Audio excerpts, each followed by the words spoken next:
Ce que nous avons mis en acte ici pendant 3 jours, c'est l'esprit même de notre mouvement, celui d'inventer un autre monde. Et je voulais que nous commencions par applaudir toutes celles et ceux sans qui cet événement n'aurait jamais été possible. Bien sûr, toutes celles et ceux qui travaillent à notre mouvement, les plus de 250 bénévoles qui ont permis ça, toutes les équipes techniques aujourd'hui.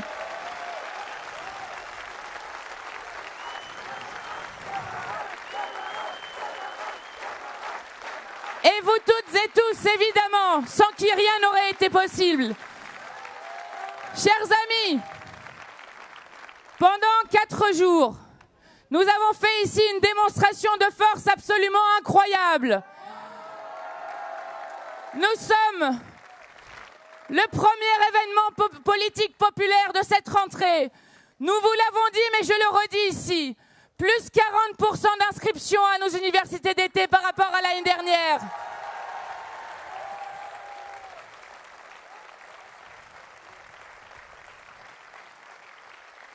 Sans ateliers et conférences, avec 130 invités qui sont extérieurs à la France Insoumise, qui sont venus discuter avec nous du programme.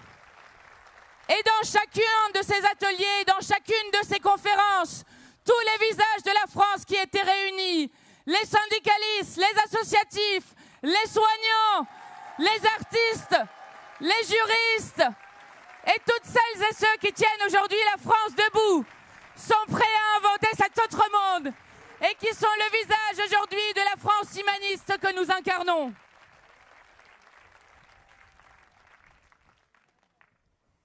Alors, nous avons fait une démonstration de force qui nous rappelle que c'est d'abord et avant tout notre nombre qui nous permettra de renverser les puissants.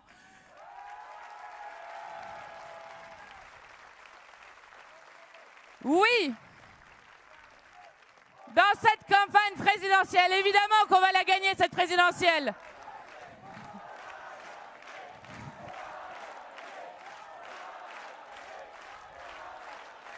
Dans ces 8 mois qu'il nous reste, notre tâche historique est de faire comme nous l'avons fait cet été, comme l'ont fait les caravanes de l'Union populaire, c'est-à-dire d'aller convaincre toutes les personnes qu'on a dégoûtées de la politique, qui sont aujourd'hui résignées, à qui on a fait croire que plus rien ne changera jamais.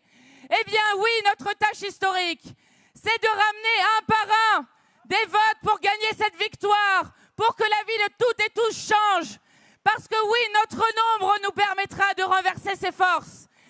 Et ce que nous avons démontré,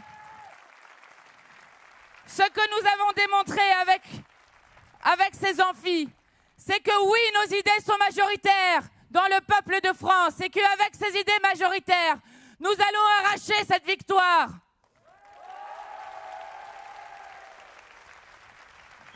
Alors, bon, premier événement politique de la rentrée. Pour les macronistes, on attendra le 2-3 octobre, le temps qu'ils trouvent 1 ou 2 idées, mais bon, ça fait déjà 4 ans qu'on attend, donc on verra bien. Et alors, pour commencer,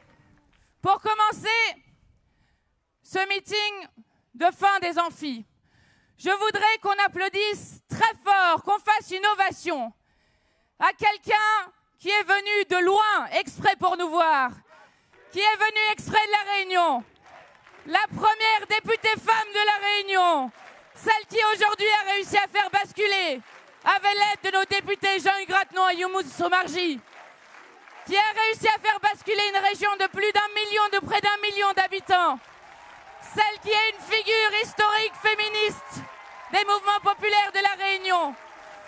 Je veux adresser un salut fraternel à nos concitoyens et concitoyennes d'outre-mer et dire à Huguette Bello à quel point son soutien nous honore. Merci à toi d'être là. Je te laisse la parole. Merci beaucoup.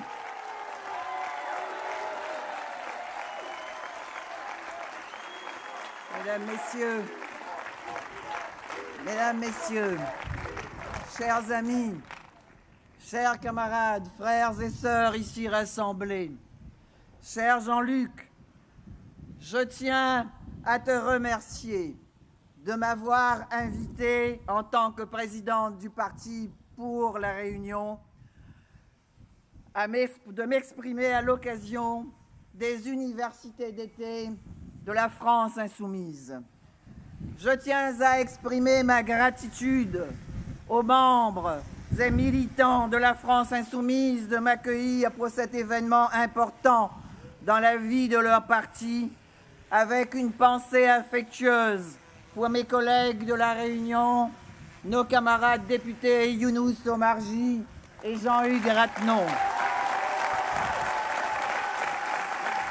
Cher Jean-Luc, tu nous as fait l'honneur de participer à la célébration de l'abolition de l'esclavage le 20 décembre l'année dernière dans l'île de la Réunion. Nous avons partagé ce moment mémoriel. Je venais tout juste d'être élu maire de Saint-Paul et notre conseil municipal, composé en partie de membres issus de la France insoumise, a eu le bonheur d'accomplir cet acte de mémoire en ta compagnie. Et dans ce lieu de mémoire qu'est le cimetière d'esclaves, près de ces sépultures qui constituent sans doute l'un des plus anciens ensembles funéraires du monde colonial français, là, en bordure de l'océan Indien, en ce moment d'hommage et de gravité, tu as déclamé les vers d'Antonio Machado. Voyageur, le chemin, c'est les traces de tes pas. C'est tout. Voyageur, il n'y a pas de chemin. Le chemin se fait en marchant. Le chemin se fait en marchant. Et tu disais, en définitive, nous sommes les maîtres de nos vies. Si nous décidons du chemin que nous prenons, le chemin n'existe pas. Il n'y a que nos pas. Il n'y a que nos choix. Et voici que mes pas me mènent ici, à tes côtés, à côté des insoumis, parce que ce qui nous unit bien plus que notre appartenance à la gauche, la vraie gauche, celle qui n'a jamais abandonné les classes populaires, ni la lutte contre les inégalités. Ce qui nous unit, c'est la fidélité à une constante de l'histoire de l'humanité, l'aspiration à l'égalité et le désir de liberté. Ce désir qui a de tout le temps soulevé les exploités, les dominés, les opprimés, les colonisés, les damnés de la terre. Ce qui nous anime au plus profond et guide nos pas, c'est la volonté d'émancipation, la résistance à toute forme de domination et la capacité de s'indigner, de refuser le malheureux sort qui est fait à notre frère, à notre sœur, à notre frère humain.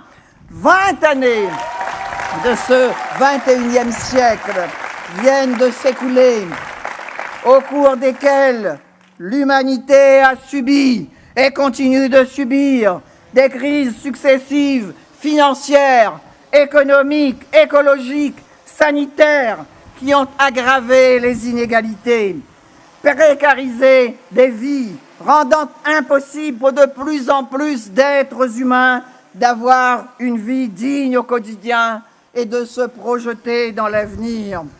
Devrions-nous accepter que leur sort soit scellé?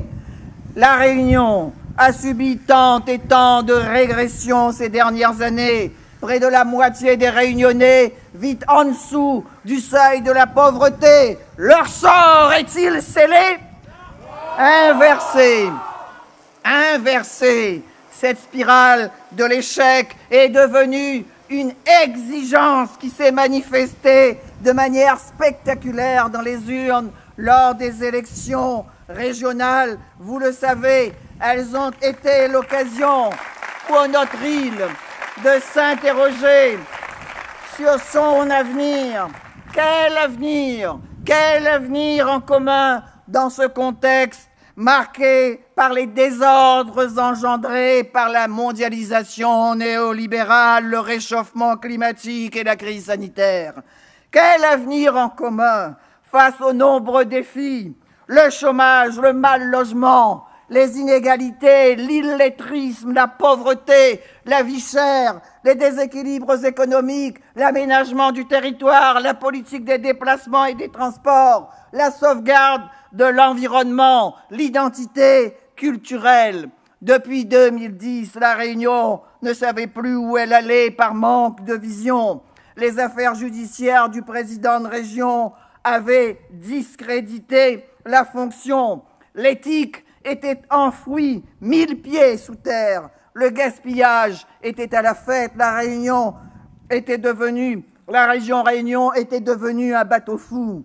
Les scandales financiers avaient fait la une des journaux nationaux, atteignant les Réunionnais dans leur honneur. La confiance avait replié ses ailes et sur notre île, l'ombre baudelairienne d'un ciel bas et lourd pesait comme un couvercle sur les esprits en proie à la défiance et l'espoir pleuré. Il a fallu à nouveau faire battre les cœurs d'une nouvelle espérance et rendre l'avenir désirable, redonner l'espoir d'une Réunion debout, capable de relever les grands défis réunionnais des urgences sociales et du développement durable. Un véritable changement était attendu par les Réunionnais. Il fallait répondre à cette attente. Avec les camarades insoumis, nous sommes restés fermes sur nos valeurs de gauche. L'éthique, la transparence, la démocratie participative, la justice sociale, la solidarité, le développement durable et écologique. Les Réunionnaises et les Réunionnais ont alors clairement exprimé leur volonté de rupture et choisi de renouer avec la justice sociale et l'égalité en plaçant aux responsabilités les forces de gauche. Ce que nous attendons pour la France dans 6 mois. Ils nous ont dit à quel point les temps sont durs pour eux dans ce contexte de crise sanitaire qui met la vie humaine en danger. Ils ont exprimé leur expérience de l'injustice sociale. Elle s'incarne dans la réalité de leur quotidien. Se nourrir, se loger, se soigner, se déplacer, accéder aux services publics. Nous avons écouté et entendu leur volonté de justice sociale. Leurs attentes sont immenses et diverses et surtout, elles sont urgentes, comme pour les Français de la France hexagonale. Ce sont la vie chère, l'emploi, le logement, l'avenir des jeunes. Par sa brutalité et les terribles souffrances imposées surtout aux jeunes, la crise a réveillé notre conscience collective. La conscience collective de l'humanité remet en cause la dictature financière. Elle exige des ruptures avec le monde ancien et les modes de production, de consommation. Elle exige la justice redistributive, la conversion écologique et sociale de l'économie. Elle demande l'égalité entre les pays et les êtres humains, la liberté de vivre selon d'autres valeurs que la rentabilité, la flexibilité, la précarité.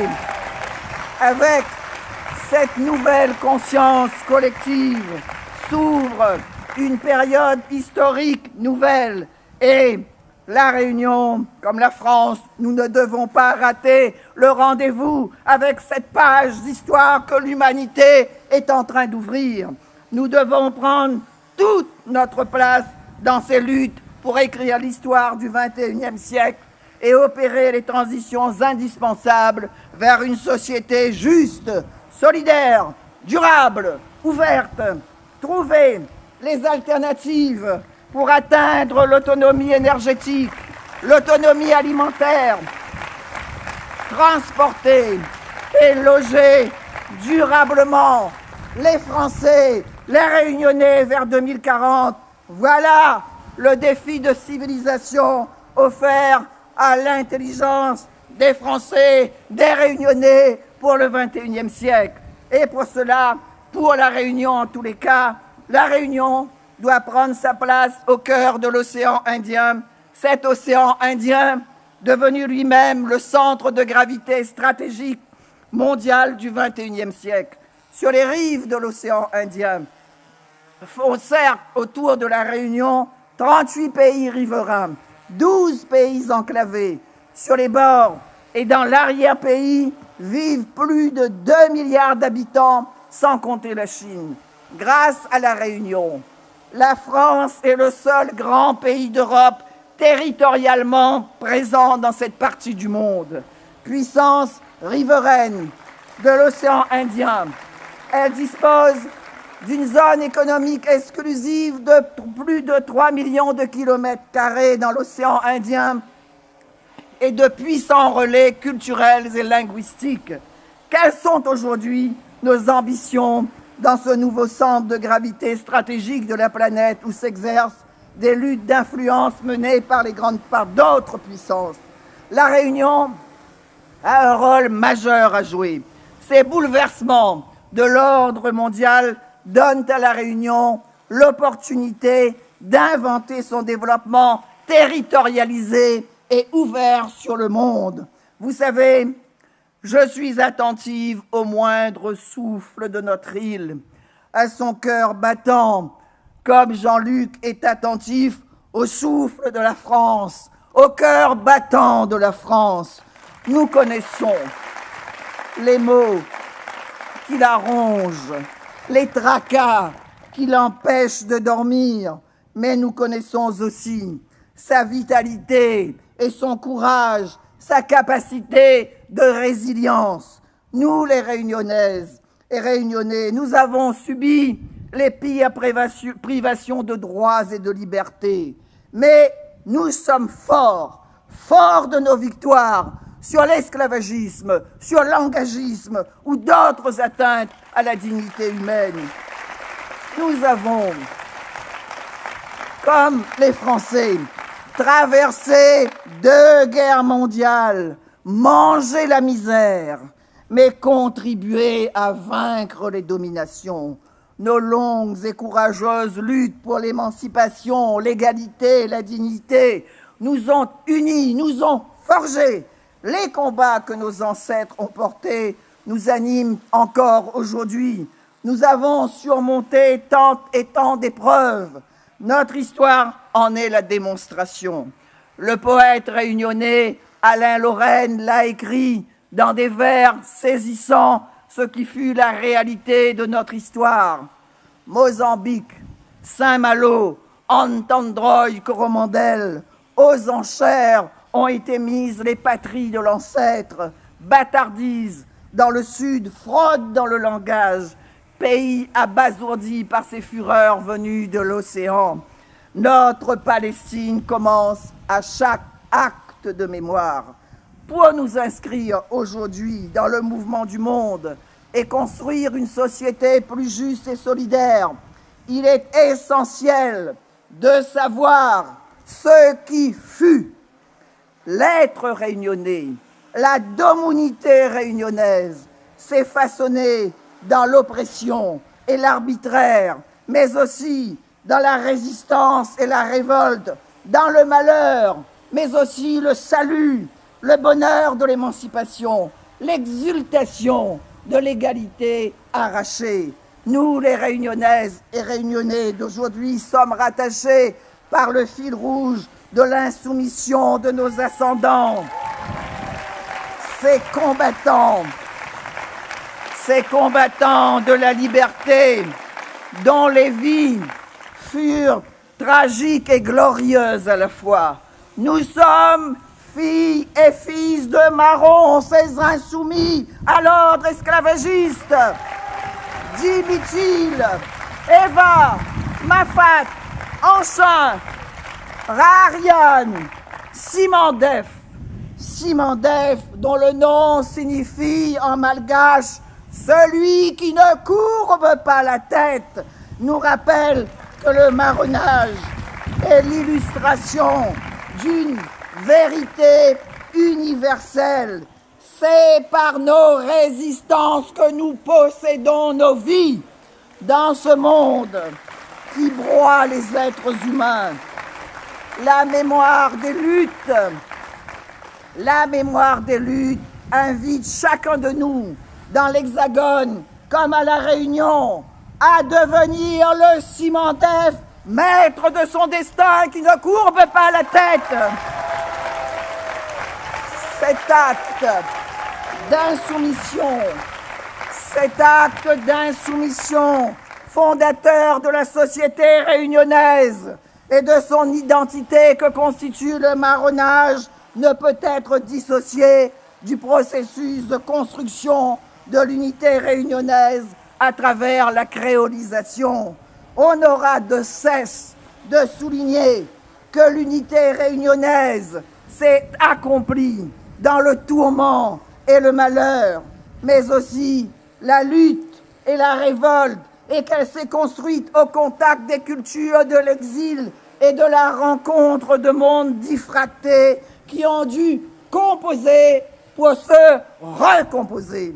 Nous, les Réunionnaises et Réunionnais, nous sommes filles et fils d'exilés, de femmes et d'hommes venus d'Afrique, d'Asie, d'Europe, d'Inde, de toutes les terres du monde, qui non seulement ont contribué par leur lutte, leur désir de dignité et de liberté à l'universalité des droits humains, mais ils ont eu de surcroît la force de transmettre leurs pratiques sociales et culturelles et de bâtir dans l'adversité cette société créole réunionnaise exemplaire dans son vivre ensemble.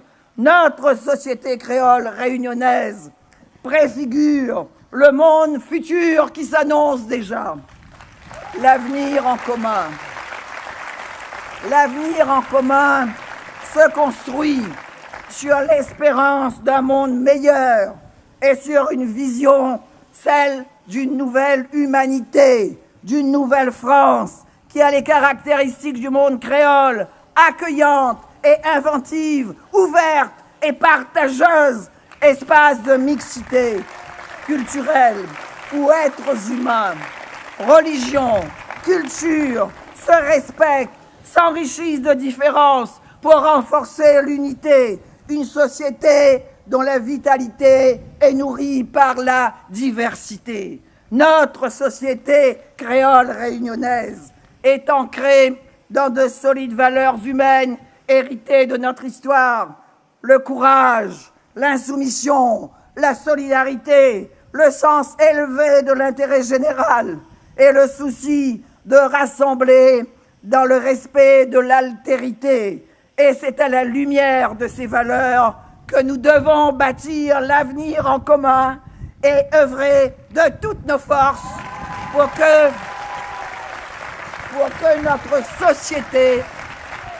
notre société s'élève à un degré supérieur de développement. C'est aussi à la lumière de ces valeurs que nous avons avec détermination construit les programmes que la population réunionnaise a plébiscités lors de ces dernières élections. Nous n'avons pas dérogé aux valeurs de la vraie gauche, ni faibli sur nos exigences pour ceux de notre société que nous appelons les canikis, c'est-à-dire les plus faibles, les plus pauvres, les sans grade, les humiliés. À leur côté, les pas de la vraie gauche marquent le chemin. C'est la fidélité à nos valeurs et la fermeté sur nos convictions qui balisent le chemin du rassemblement et de l'union victorieuse des forces du progrès. Le chemin pour restaurer la France. Le chemin pour restaurer la France, oui, restaurer la France, tant celle-ci a été abîmée, tellement malmenée, tellement abaissée au cours de ces trop longues années où rien vraiment n'aura été épargné aux Français, pas même la souffrance de la remise en cause des droits institués par le Conseil national de la résistance. Dans 6 mois, l'occasion sera donnée au peuple de France de marquer sa volonté de changer son destin, de construire une autre Europe et de peser sur l'évolution du monde. Ce monde va mal. La mondialisation néolibérale a gagné l'ensemble de la planète. Elle multiplie les crises, creuse les inégalités, met à mal la nature. L'humanité va dans le mur. La construction européenne est dans l'impasse et la France recule. La nécessité s'impose donc de construire une autre mondialisation, de faire l'Europe autrement, d'avoir un projet pour le pays. C'est la mondialisation construite par le néolibéralisme qui est insoutenable. Ces turiféraires disent qu'il n'y a rien pour la remplacer. C'est le Tina de Madame Thatcher, ancien Premier ministre britannique. There is no alternative. Mais rien n'est plus faux. Le constat d'une timide démondialisation, les crises financières de 2008, les crises sociales dont celle des Gilets jaunes en France en 2018-2019, les crises sanitaires comme celle de la Covid-19 montrent que cette mondialisation néolibérale, décriée de toutes parts, atteint ses limites. Bien des voix s'élèvent pour une mondialisation plus équitable et plus durable, pour rompre avec le fatalisme et changer le monde. Le problème est de présenter des alternatives crédibles, mais pour retourner contre les néolibéraux, leur slogan thatcherien « on n'a pas le choix », il faut faire autrement, sous peine d'effondrements environnementaux et sociétaux. Il nous faut construire une autre Europe, membre fondateur. La France est aussi un des moteurs de la construction européenne. Celle-ci a été un formidable facteur de modernisation de l'appareil de production et d'expansion du commerce extérieur de la France, mais au prix de grandes souffrances sociales, du creusement des inégalités, de l'abandon de la plupart de ses leviers de développement. Effectivement, l'Europe, telle qu'elle a évolué, a trahi ses espérances d'origine pour aboutir à un vaste marché commun, le plus ouvert de la planète, offert à la voracité de multinationales et dirigé par la technocratie bruxelloise. Handicapée par des égoïsmes nationaux, elle est devenue l'homme malade de la mondialisation, géant économique peut-être, quelqu'un l'a dit, mais nain politique assurément, qui peine à se faire entendre dans la conduite des affaires du monde. Les peuples s'en détournent et elle doit changer si elle veut perdurer. L'Europe doit se réformer, devenir démocratique, solidaire et forte sous peine de disparaître. Il nous faut changer l'Europe. Il nous faut enfin, et ce n'est pas le moindre, construire un projet pour la France dans ce monde globalisé. La France reste une grande puissance, mais son influence recule. On l'a dit, en déclin. Elle n'est plus fière d'elle-même et son modèle est en crise. Depuis plusieurs décennies, les politiques menées tentent de l'adapter à la mondialisation néolibérale, détricotant ce modèle social, rétrécissant sa base productive, limitant son influence dans le monde, lui faisant perdre de son âme par une sorte de dissolution de la mondialisation néolibérale.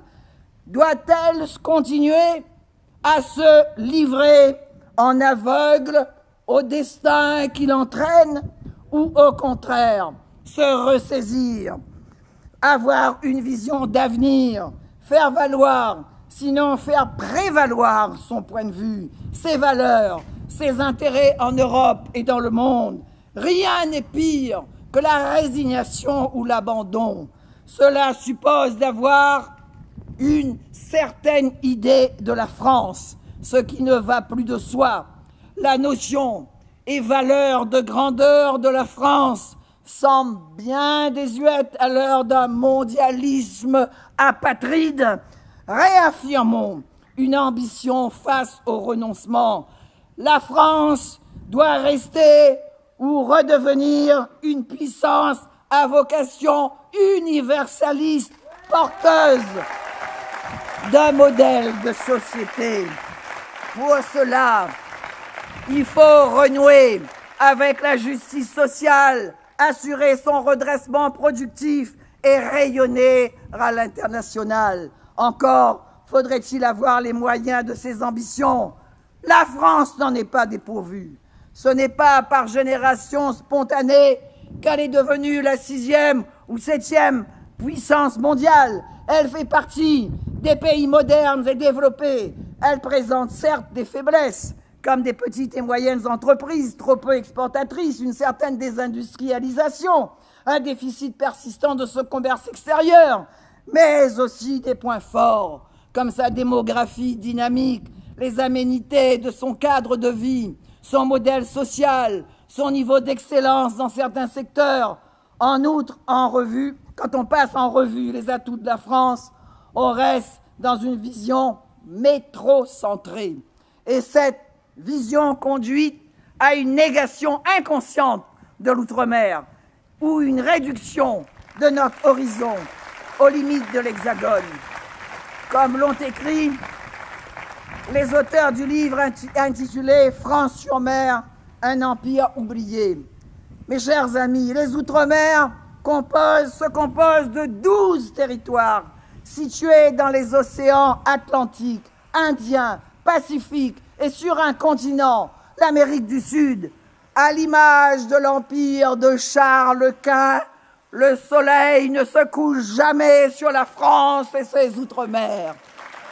Les territoires ultramarins, de surcroît, apportent à la France le 2e domaine maritime du monde, la dot de biodiversité d'importance mondiale, l'enrichit de sa population multiculturelle, jeune et bien formée.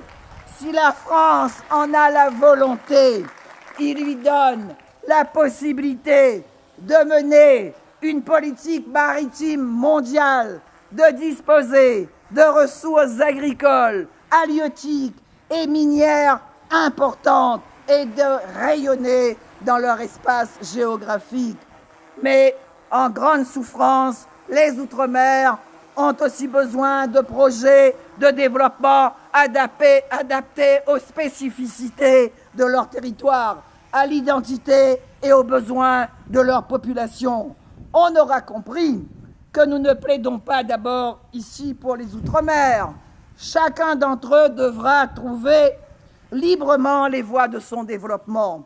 Notre immense espoir est que la France pour elle-même et pour le monde, à partir des Outre-mer, mette en œuvre une grande politique maritime.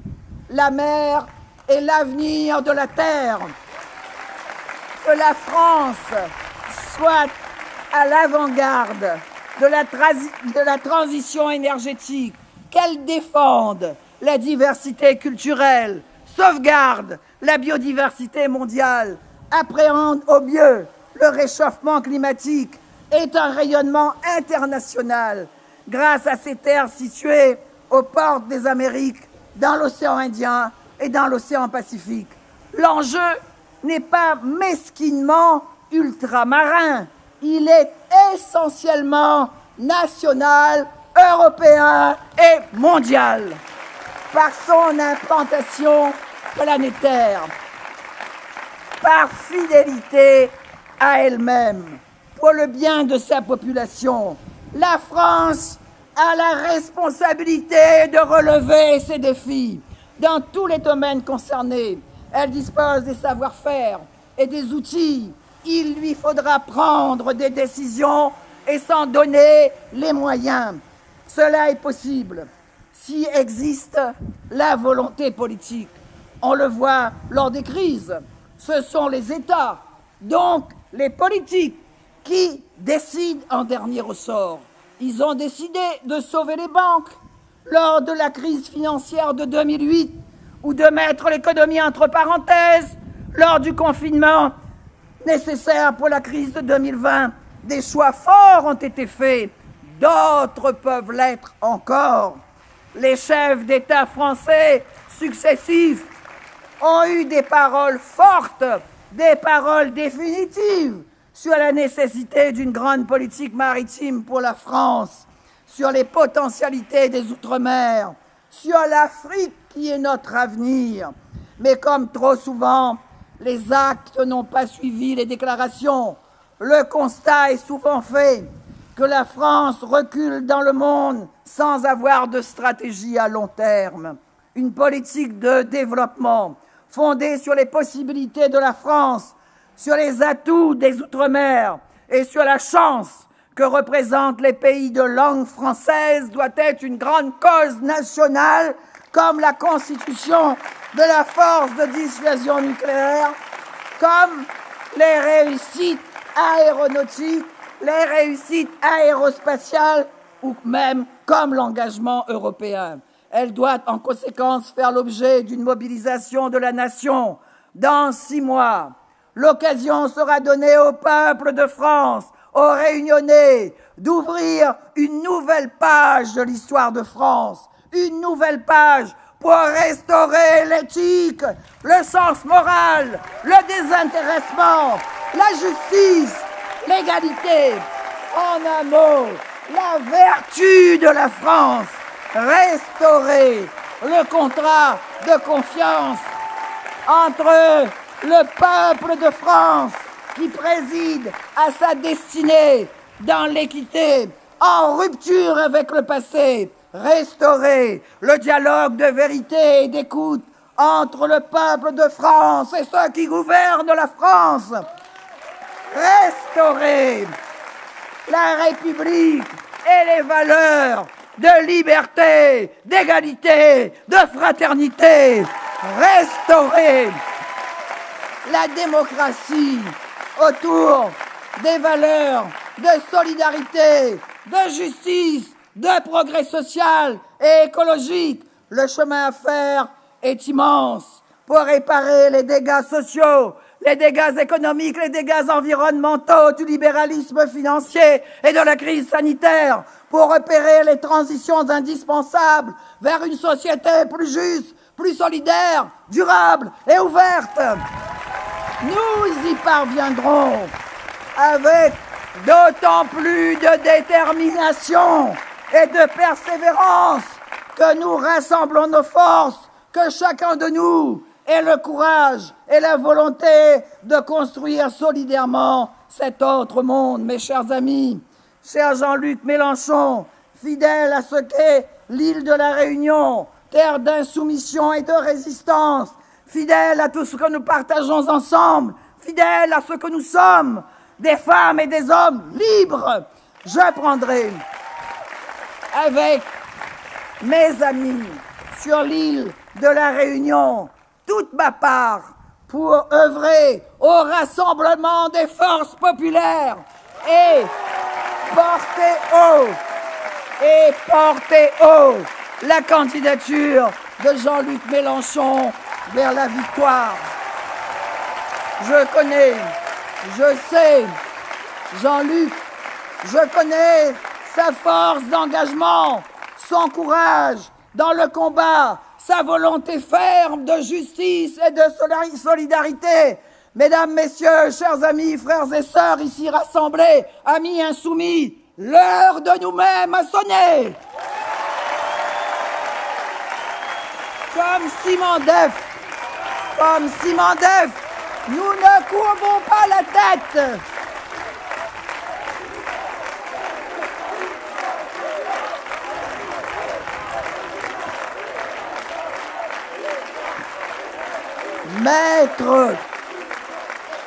maître de nos destins, maître de notre destin, capitaine de notre âme. Faisons triompher la liberté, l'égalité, la fraternité.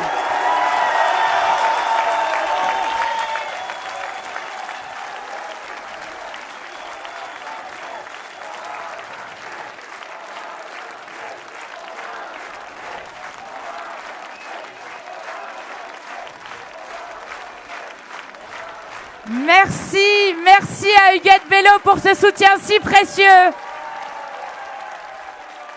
Merci à Huguette Bello, car oui, il est vrai qu'il est l'heure de nous-mêmes.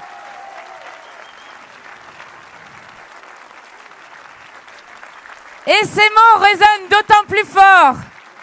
Ici où nous faisons nos amphis, ici terre de résistance. Terre de résistance où au parc Jouvet à Valence, le grand poète Louis Aragon montrait son deuxième visage et devenait le grand résistant dans une époque qui hésitait entre la grandeur et la servitude. Merci à Huguette Bello, car oui, le chemin, c'est nous qui l'inventons, par nos actes et par nos choix. Et ne nous trompons pas.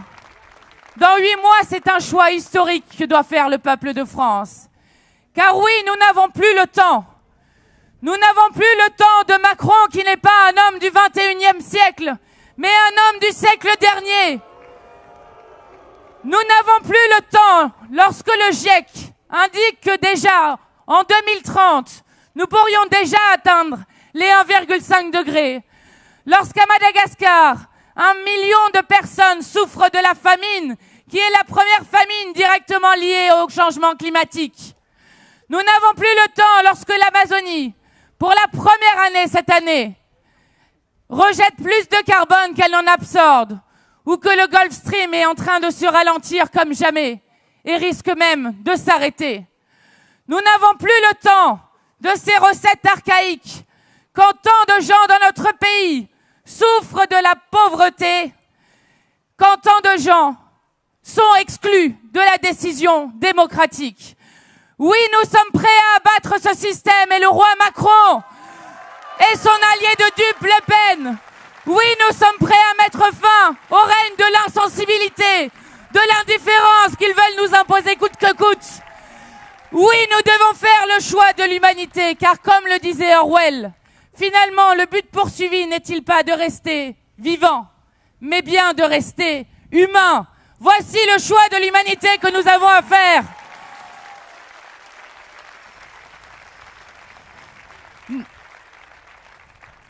Nous sommes prêts. Nous serons la brèche dans ce monde de malheur. Les amis, nous sommes le nombre. Et jamais nous n'accepterons que les pauvres, que les déshérités, que toutes celles et ceux que les politiques macronistes ou encore fascistes font souffrir. Jamais nous n'accepterons qu'ils ne participent plus à la décision de notre avenir commun. Oui, nous sommes le peuple en action qui va gagner cette élection pour dire haut et fort au monde, que nous pouvons et devons vivre autrement. Nous allons être cette brèche qui ouvre la lumière. Et maintenant, celui que vous attendez toutes et tous, le candidat à l'élection présidentielle, celui qui porte haut et fort notre programme L'Avenir en commun, celui qui n'a jamais rien lâché, celui qui est notre président de groupe parlementaire. Bienvenue à Jean-Luc Mélenchon, le président de la 6e République qui fera la constituante.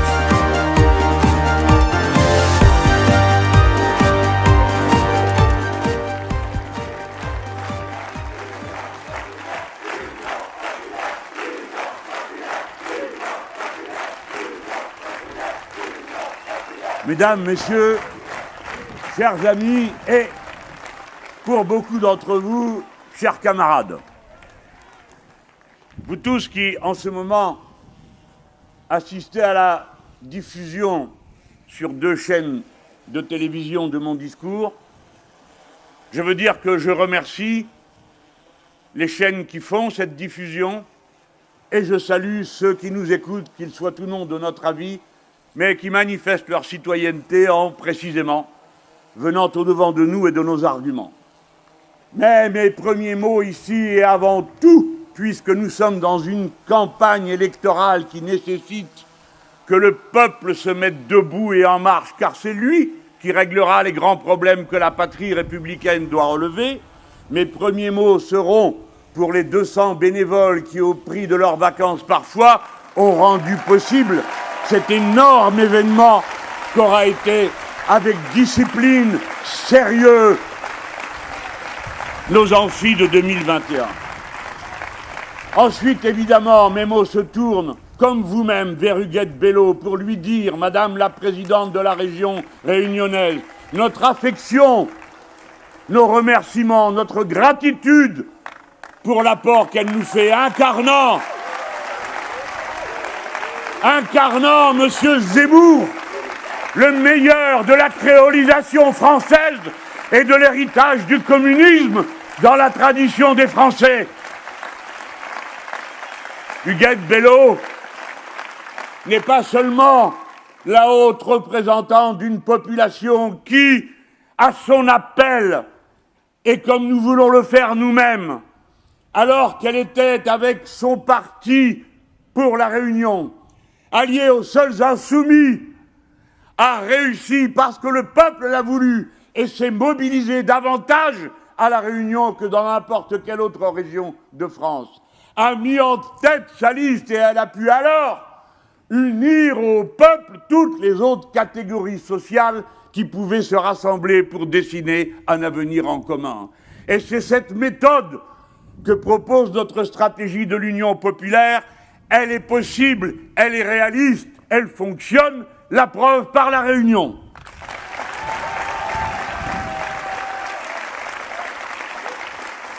Le discours d'Huguette montre comment nous appuyons sur les Outre-mer français qui permettent la présence de notre patrie face à tous les continents et parmi eux, en particulier dans l'océan Indien, stratégique de mille manières aujourd'hui, en face de l'Afrique, ou bien, comme dans la Guyane, où la même coalition entre le parti Guyane Pays et les Insoumis a permis de gagner et de l'emporter et d'être présent sous les visages de l'insoumission et de la résistance au nom de la France sur le continent de l'Amérique latine.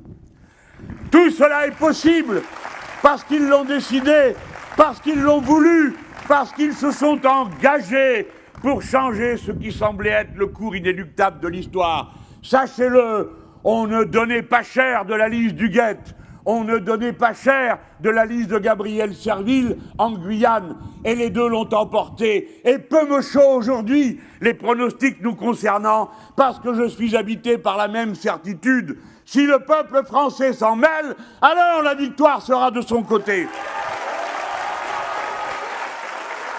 Il y a un an, je venais vous dire que je m'interrogeais à propos de ma candidature. J'ai consulté, vous avez été 20 000 à m'écrire, ça a pris du temps de vous lire, presque un livre. Et puis, j'ai consulté les organes du mouvement insoumis qui m'ont encouragé. Enfin, a été réuni l'intergroupe parlementaire réunissant les parlementaires nationaux et députés européens, et la question leur a été posée.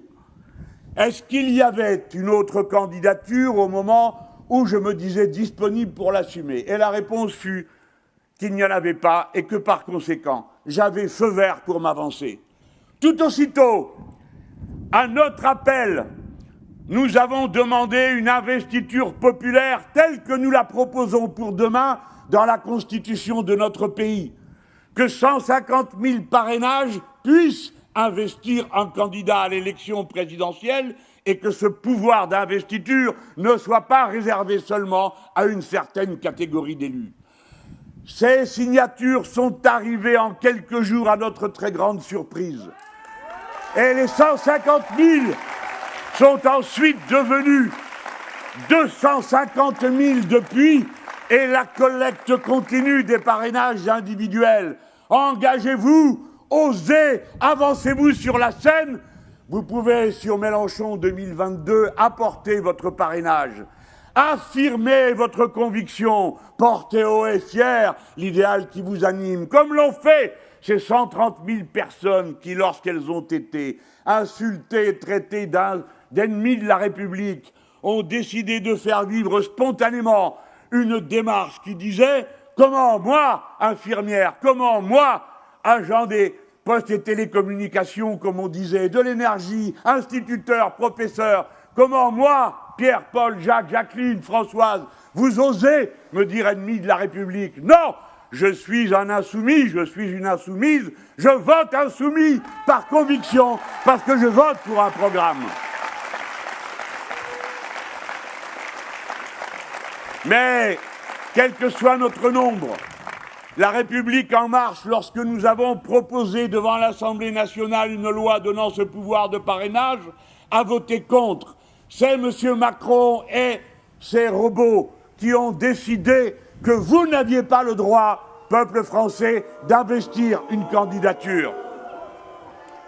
À présent, il nous faut donc trouver les 500 signatures de cette catégorie particulière d'élus pour pouvoir être présents à l'élection présidentielle.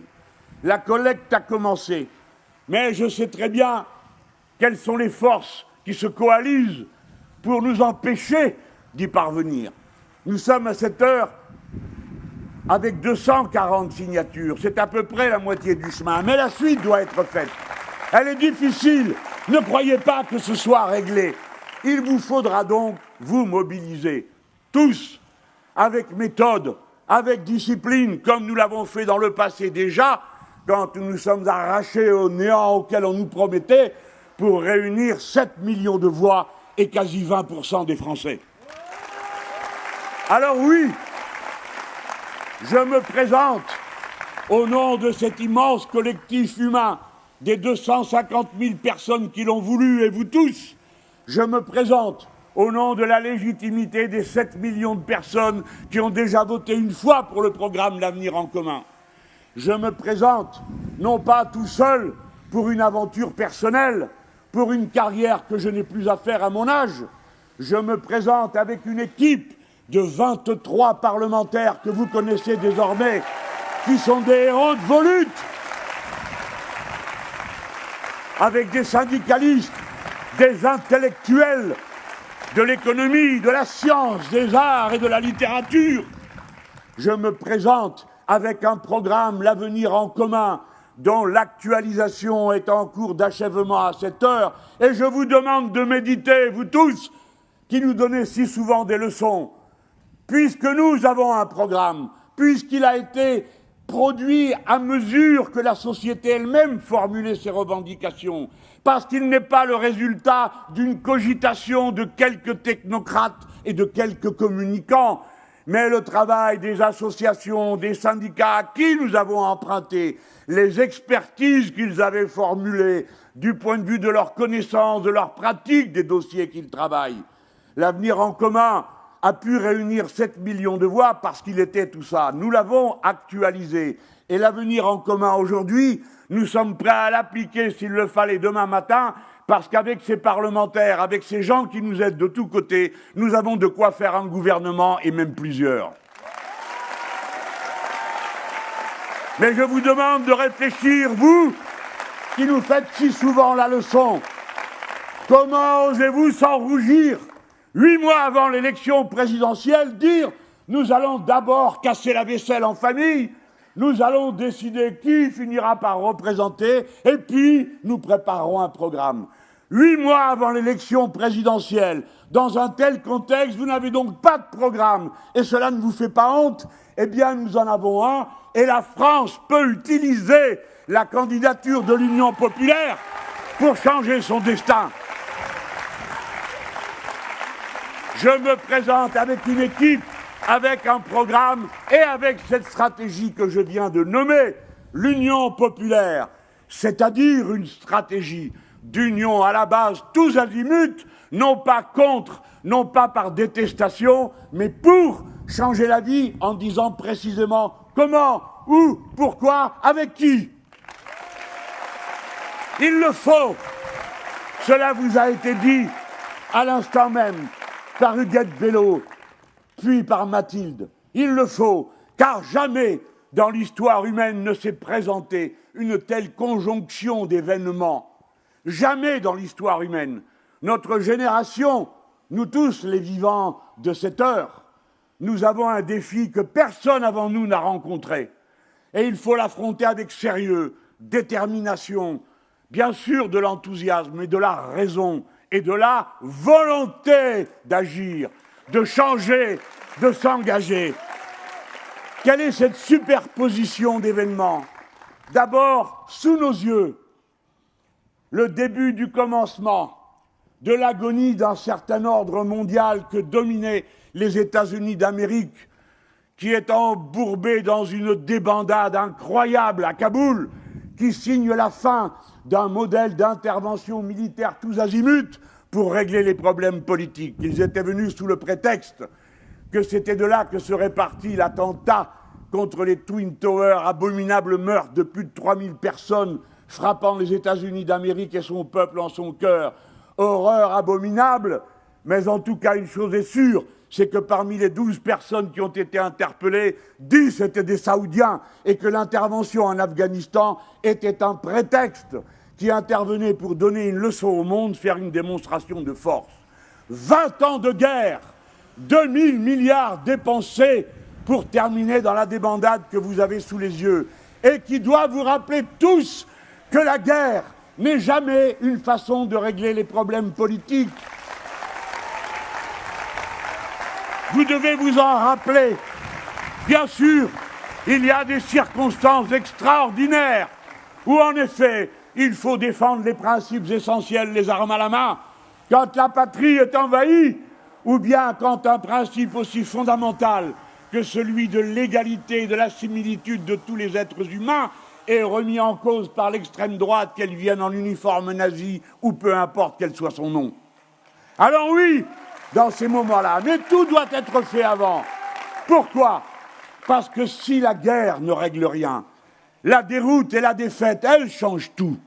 Eh bien, vous feriez bien d'y réfléchir, vous autres qui nous écoutez. Car dorénavant, vous comprenez pourquoi cette alliance militaire, l'OTAN, organisation du traité de l'Atlantique Nord, qui avait été créée pour soi-disant résister à l'Union soviétique, en réalité pour l'agresser. Eh bien, cette OTAN, alors qu'il n'y a plus d'Union soviétique, a continué, alors qu'elle s'appelle l'Atlantique Nord, se déploie sur la terre entière, y compris là où il n'y a pas d'Atlantique, comporte un certain nombre de tireurs dans le dos, comme ce fut le cas des Turcs, qui nous agressèrent sur le territoire de la Syrie, avant de nous insulter comme ils l'ont fait, je parle du gouvernement naturellement, et pas du peuple turc, qui en même temps qu'il réprimait sa minorité démocratique, insultait et provoquait ceux qui normalement auraient dû être dans leur camp. L'OTAN n'est pas une alliance viable, nous n'avons rien à y faire, nous devons quitter le commandement intégré, nous devons reprendre notre indépendance et déployer une diplomatie altermondialiste du type de celle qu'Huguette Bello vient de présenter et à laquelle je me rallie tout à fait. Enfin, réfléchissez-y, vous tous, car il vous est arrivé de penser que parfois on exagérait. Vous avez vu, nous n'avons pas dit qu'il fallait reprendre le chemin de Kaboul, comme l'a fait une maire importante de notre pays, alors même qu'on n'avait pas fini l'évacuation des nôtres qui se trouvaient là-bas. Nous avons été dans la réserve qu'il faut observer, quand dans une déroute, on essaye de sauver tout ce qui peut être sauvé, toutes celles et tous ceux qui peuvent être sauvés. Mais réfléchissez-y, parce que nous sommes 5000 Françaises et Français en armes au Mali, parce que cette technique-là, comme l'ont dit les militaires français, il n'y a pas de solution militaire aux problèmes que nous rencontrons là-bas, ou plus exactement, la solution militaire n'a aucun sens si elle ne s'accompagne pas immédiatement d'une solution politique. Et je veux rappeler que l'Afghanistan appartient aux Afghans et le Mali aux Maliens, et que si ce qu'ils font ne nous convient pas, nous n'avons pas à pratiquer autre chose que de respecter la parole que nous avons donnée aux uns et aux autres est de nous tenir à la disposition d'une solution pacifique, démocratique, comme nous la voulons pour nous-mêmes chaque fois que nous rencontrons un problème. Ce que nous voulons pour nous-mêmes, nous le voulons pour les autres. Voilà une règle politique de diplomatie et d'action assez simple. Nous sommes entrés en même temps qu'il y a cette dislocation. Nous sommes entrés dans l'ère des pandémies à répétition. Pourquoi ? Parce qu'alors même que celle-ci n'est pas finie, aucune des causes de la pandémie n'est réglée. La cause essentielle de la pandémie, c'est la destruction de la nature qui pousse les animaux sauvages porteurs de certains virus vers les élevages intensifs humains, et les élevages intensifs humains les transmettent aux êtres humains. Et comme nous sommes dans la globalisation, alors tout le monde est victime de l'épidémie. Et depuis qu'on parle et qu'on s'agite, personne ne dit qu'il faut arrêter avec les élevages intensifs qui non seulement brutalisent d'une manière ignoble les animaux, mais mettent l'humanité en danger. Aujourd'hui, elle la met en danger non seulement parce qu'elle ne règle pas le problème, mais parce qu'elle donne lieu à des politiques de dérive et d'affirmation autoritaire, une défiguration des institutions comme nous le voyons dans notre pays, où un homme tout seul dirige dans le secret d'un conseil de défense ce qu'il appelle être une stratégie sanitaire et qui est une addition de sottises sans nom, s'enchaînant les unes derrière les autres, dans une inefficacité totale et une brutalité absolue. Alors c'est vrai, nous nous opposons au pass sanitaire parce qu'il est attentatoire à la liberté dans le monde du travail, dans la société, dans les rapports humains. Et nous voulons dire que nous sommes exaspérés lorsque nous allons manifester de recevoir d'un côté les leçons de la bien-pensance, de la caste, et de l'autre, de devoir supporter l'extrême droite et les antisémites qui racontent et font n'importe quoi. Nous en avons assez d'eux. Fichez le camp de nos manifs. Gardez vos pancartes pour vous-même. Nous voulons pouvoir nous assembler avec tous ceux qui le veulent pour dire non au pass sanitaire, mais pas pour accueillir leur délire. C'est pourquoi je demande que le mouvement ouvrier et associatif entre dans la danse, qu'il permette qu'il y ait des carrés protégés, libres des préjugés, où chacun peut venir, quelle que soit sa religion, quelle que soit son opinion politique, pour défendre la liberté de tous les Français, quelle que soit leur religion, quelle que soit leur couleur de peau, quel que soit leur genre. Ne laissez pas, braves gens, l'extrême droite prendre la tête de vos manifestations. Et vous autres, les insoumis, organisez là encore la manière d'être présent et de résister.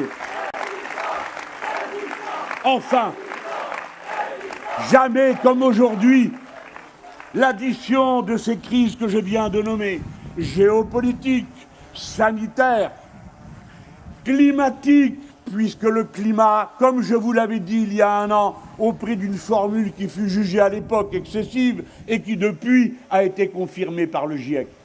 Le changement climatique est commencé et il est irréversible. Nos sociétés doivent donc se préparer, et je dirais comment, à affronter une ère d'incertitude permanente, car personne ne sait comment et sous quelle forme se stabilisera la nouvelle forme du climat à l'échelle de la planète.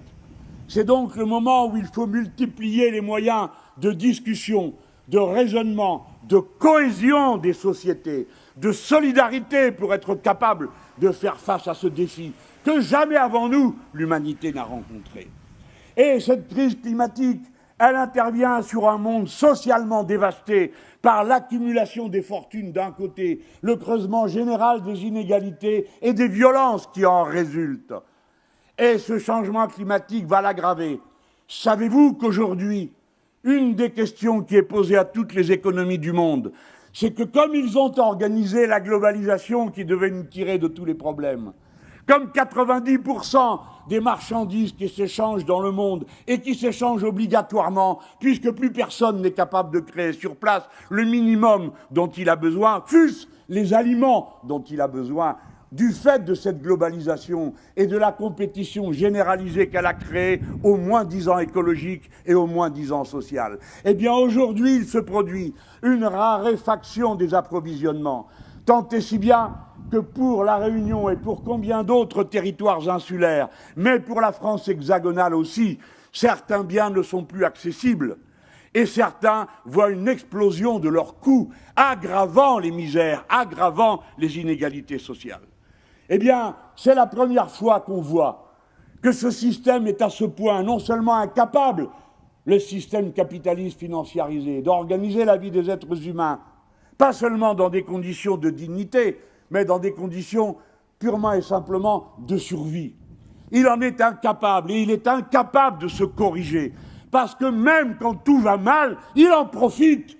Et c'est parce qu'il y a des profiteurs de crise que tout le monde devrait comprendre que quand il y a une pandémie terrible, le capitalisme permet que le patrimoine des plus riches augmente de 30% et que 26 personnes possèdent à elles toutes seules autant que la moitié de l'humanité.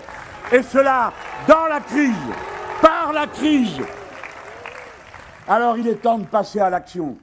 Alors il y a 1000 manières d'agir, par la voie syndicale, par la voie associative, que sais-je encore, par la manifestation, la pétition, le travail dans les parlements, l'éducation populaire. Mais quand il s'agit de décider, tout passe par le pouvoir politique. Et dans notre pays, plus qu'ailleurs, puisque la Constitution de la Ve République concentre sur une seule personne la quasi-totalité des pouvoirs. C'est pourquoi, si nous avons bien compris qu'une masse de Français lance un signal démocratique d'alerte définitive avec une abstention gigantesque qui fait qu'à peine 30% des électeurs ont participé aux dernières élections, qu'elles soient locales ou européennes. Si on comprenait parfaitement que c'était une des formes d'action et pas de l'indifférence ou pas de l'ignorance, alors maintenant, par contre, je veux dire haut, fort et ferme que l'abstention est le pire qui puisse nous arriver. Car les sondages disent, de la manière la plus claire qui soit, plus ça vote, plus nous sommes forts, moins ça vote, plus Macron et Le Pen sont forts. C'est cette loi-là. L'abstention vote Macron. Qui s'abstient lui laisse les mains libres pour continuer à faire la sale besogne qu'il a commencée. Et regardez à quel point cela correspond aux intérêts des puissants, ceux qui fréquentent les réseaux sociaux. Vous avez vu comment s'y prennent les trolls? Alors ils me disent, quoi Mélenchon, tu es vacciné? Quelle honte! Eh bien, puisque c'est comme ça, je ne voterai pas pour la 6e semaine de congé payé, je ne voterai pas pour les augmentations de salaire, je ne voterai pas pour la démocratie. Toi, Mélenchon, tu mets un masque. Pas question, dans ces conditions, de voter pour la paix et la sortie de l'OTAN. Bref, j'en passe et des meilleurs. L'abstention, décidément, est un piège à cons.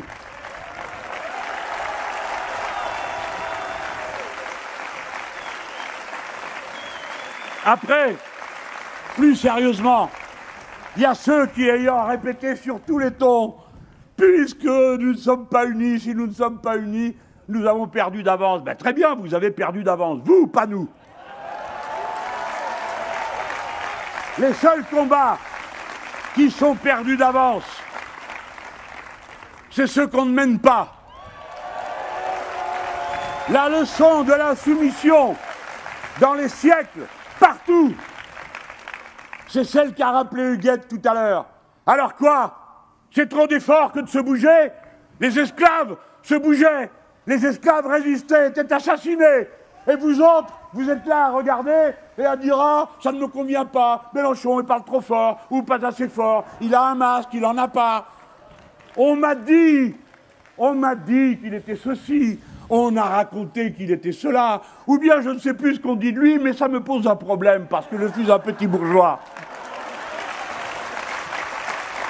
Ça ne compte pas. Je suis comme je suis. Ce qui compte, c'est le programme. C'est cette équipe. C'est cette stratégie. D'autres disent...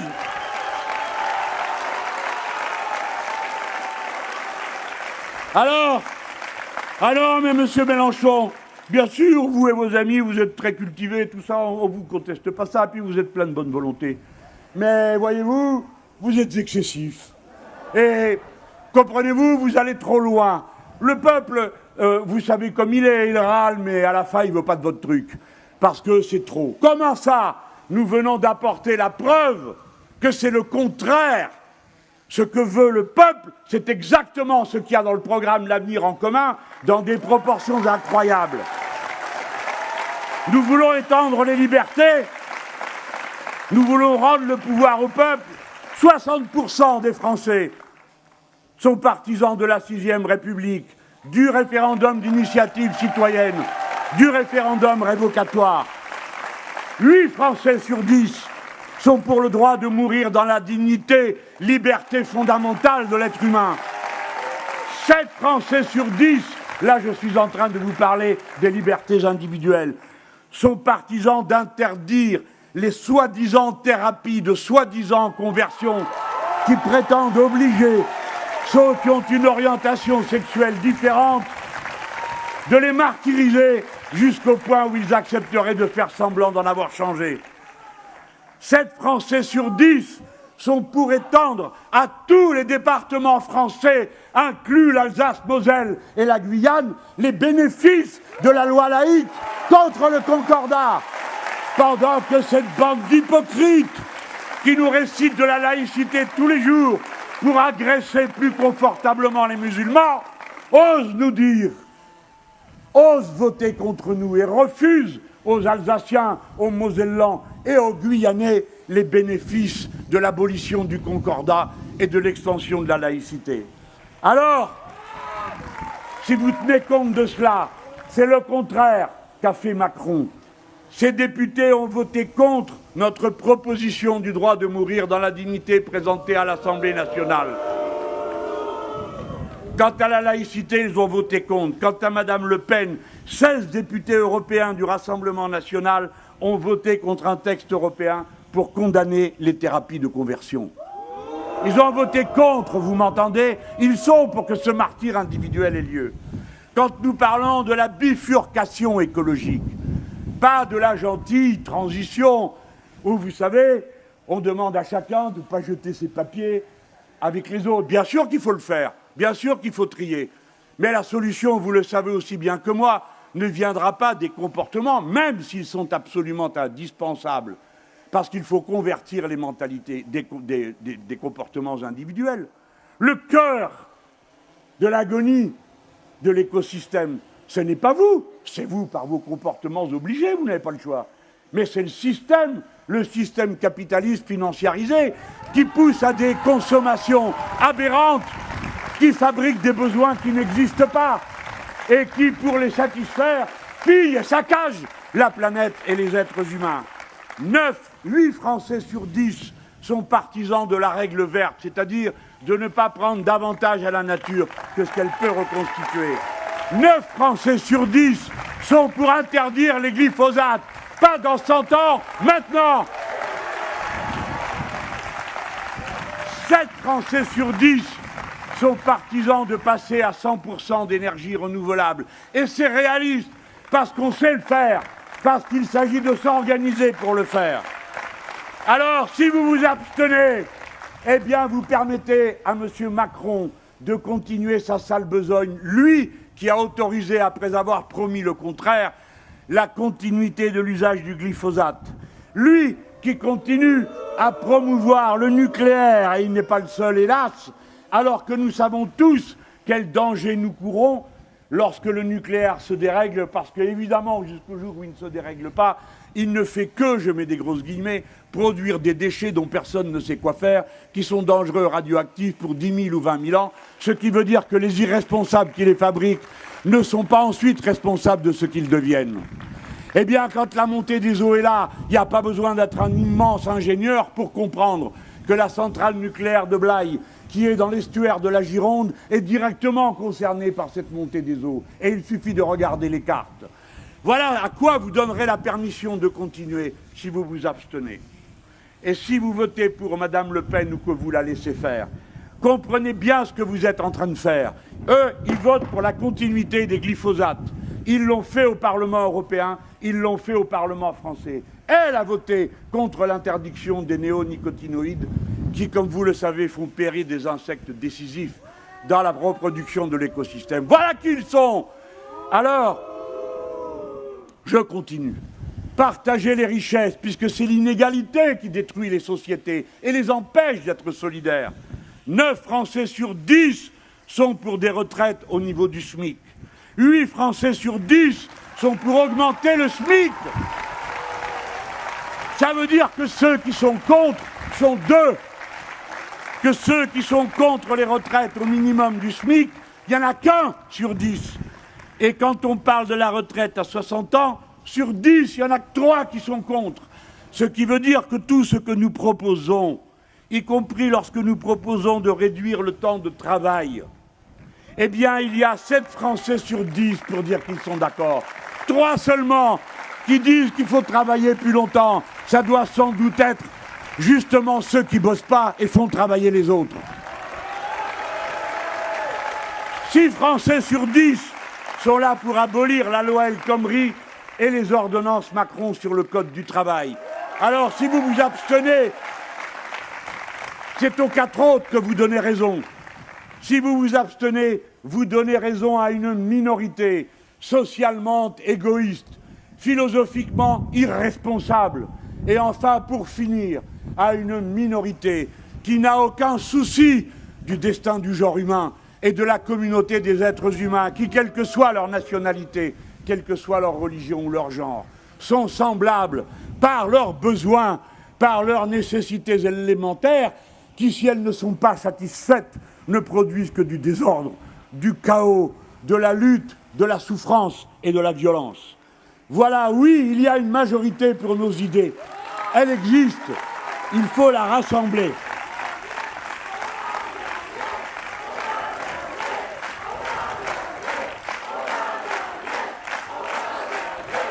Mais réfléchissez, si vous êtes conscients, comme nous tous ici, que c'est un immense défi, vous sentez tous, sans faire de catastrophisme, parce que ça ne sert à rien d'affoler. On réfléchit moins quand on affole, mais il faut réfléchir. Et les aînés, les premiers, doivent prendre conscience et ne pas se réfugier devant le simple réflexe de la peur du lendemain.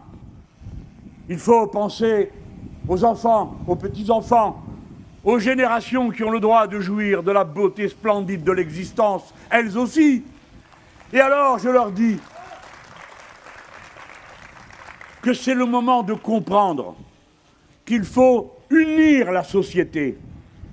Les sociétés qui résisteront le mieux, celles qui répareront le mieux les dégâts, celles qui sauront le mieux changer la trajectoire des événements, sont celles qui seront les plus unies.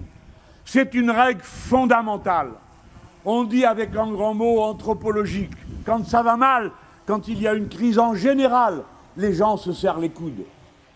Bien sûr, le régime néolibéral dresse les gens au contraire.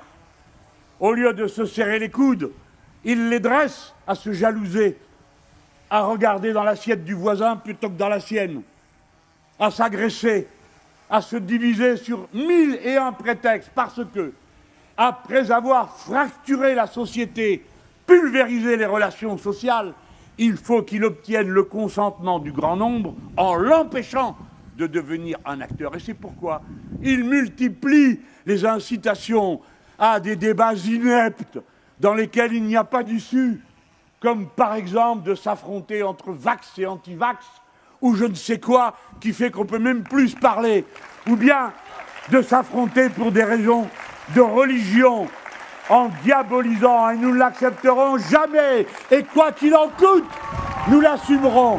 Nous n'accepterons jamais que le peuple français, dans sa composante musulmane, soit diabolisé par cette petite bande agressive et haineuse qui voudrait qu'on passe notre temps à se demander de quelle religion on est. Eh bien, on va dire que chacun fasse comme il le sent, du moment qu'il respecte la loi et la dignité des autres. Unir les sociétés, cela veut dire briser le cycle de l'accumulation des richesses à un pôle et le dénuement à l'autre. Cela veut dire briser les causes de conflits insurmontables, car il en est. C'est unifier socialement par le partage de la richesse, le partage du temps de travail, car il y a des millions d'heures de travail à faire pour faire face à la situation à laquelle nous allons être confrontés et à laquelle nous sommes déjà confrontés.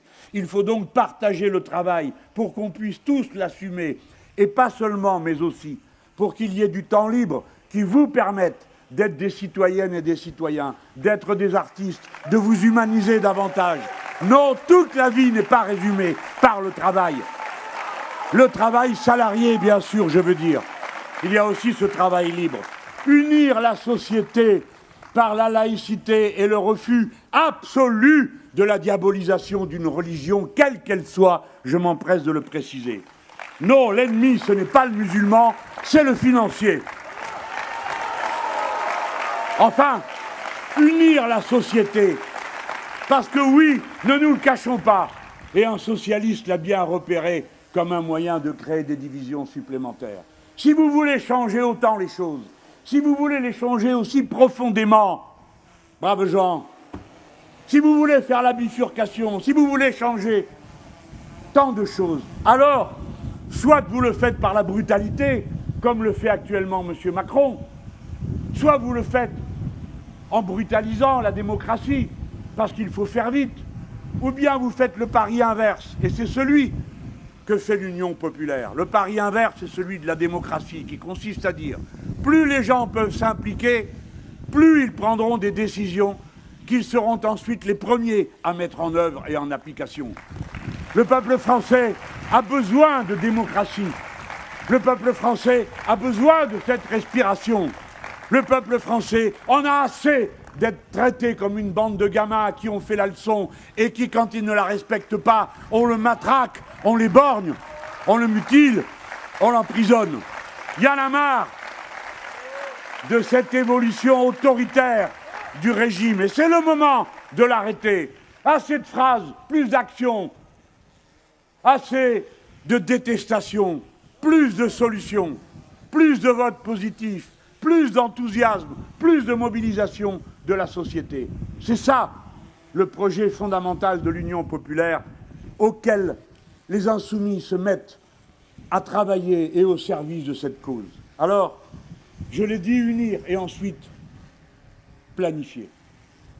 Parce que si on n'organise pas, si on fait à la Macron, tout à la dernière minute, en catastrophe et sans demander l'avis de personne, tant et si bien que, comme il se croit plus intelligent que tout le monde, avec sa bande de technocrates, on en est maintenant à un point qu'on n'a jamais vu dans ce pays, où ils prétendent, figurez-vous, leurs derniers éléments de langage, ils incarnent la raison et la science. Si bien que qui n'est pas d'accord avec eux et a échappé au matraquage, au gazage et au flagrant délit, tous ceux qui ont échappé à ça, eh bien, qu'est-ce que vous êtes? Des fous et des obscurantistes. Voilà la vision que cet homme, qui a commencé par dire que dans les gares, il y avait ceux qui avaient réussi et ceux qui n'étaient rien. Les riens, c'est nous et on en est fiers. Autrefois, parce que nous, on ne fait pas partie de ceux qui ont pillé et saccagé. Et on est encore disponible pour donner et pour partager, même quand on a peu, si vous ne le savez pas, mesdames, messieurs les puissants. Il faut organiser, parce que bien sûr, il faudra qu'il y ait un compromis social. Une fois, j'ai appelé le président du MEDEF. Je lui ai dit, écoutez, vous jetez... C'est un type qui a de l'humour. Je lui dis, vous jetez des grosses larmes continuellement parce que vous trouvez que vous payez trop d'impôts, trop de salaires et ainsi de suite. Bon, pour une fois, est-ce qu'on peut parler sérieusement? Expliquez-nous, comment après que vous ayez été tous gavés de réduction d'impôts, d'allègement de cotisations sociales, que les patrimoines des plus puissants aient augmenté comme ça, expliquez-moi voir pourquoi vous n'êtes pas foutus de fabriquer des masques en tissu. Comment ça se fait? Il y a 2000 entreprises. Il m'a dit, mais nous, on est capables. D'ailleurs, on a commencé à le faire, mais personne ne nous a rien demandé. Eh bien, moi, je vous dis que sur les sujets essentiels qui engageraient la politique de transition et de bifurcation écologique, je réquisitionnerai autant qu'il le faut, chaque fois qu'il le faut. je réquisitionnerai. Mais je donne en échange, avec la politique qui est la nôtre, quelque chose de fondamental pour faire vivre une entreprise. De la visibilité. Prévoir, voir devant, pour savoir de quel côté on investit plutôt que de tel autre. Je ne donnerai rien à personne sans contrepartie sociale, écologique. Fini l'ère des cadeaux. Mais en échange,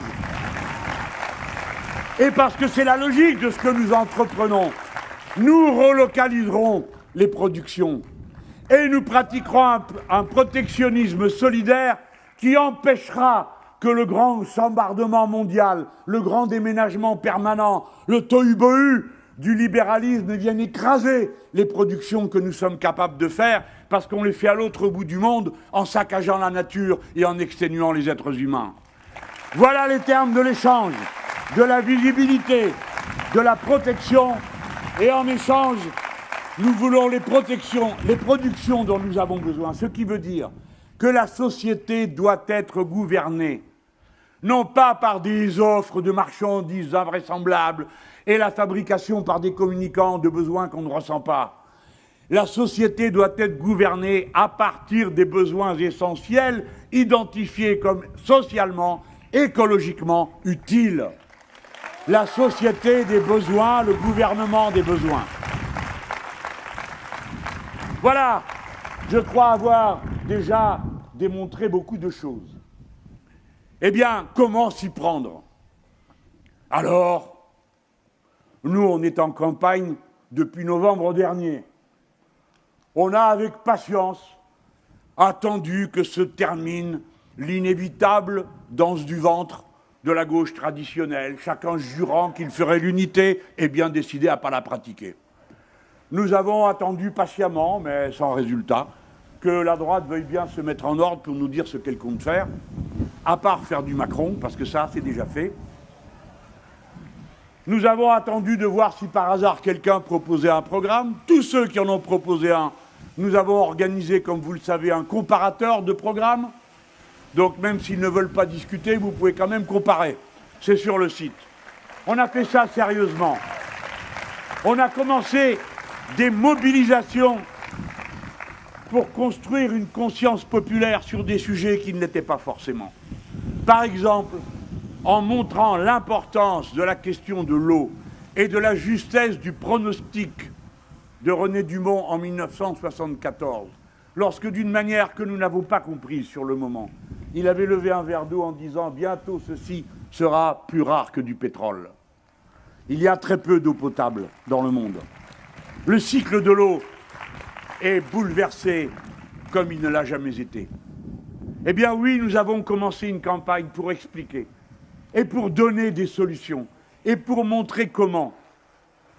La politique du gouvernement par les besoins consiste à dire à la fin que l'eau étant rare, il faut décider à quoi on l'affecte. Bien sûr, à l'alimentation des êtres humains en priorité et de la biosphère, le respect de la biosphère.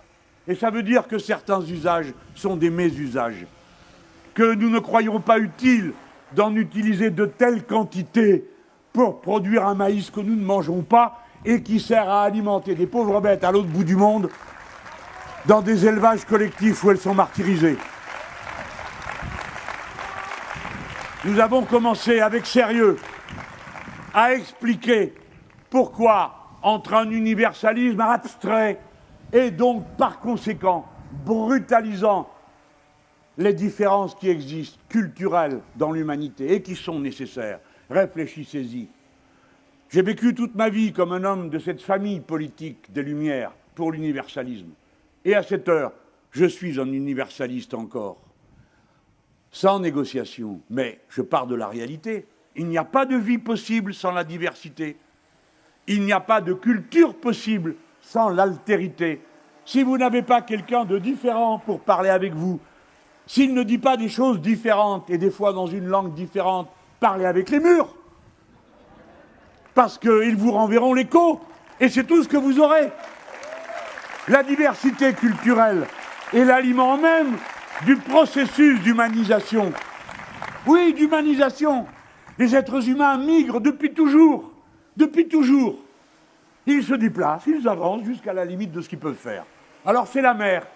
La mer est donc le nouvel espace d'expansion. Et maintenant, c'est l'espace, c'est le nouvel espace d'expansion.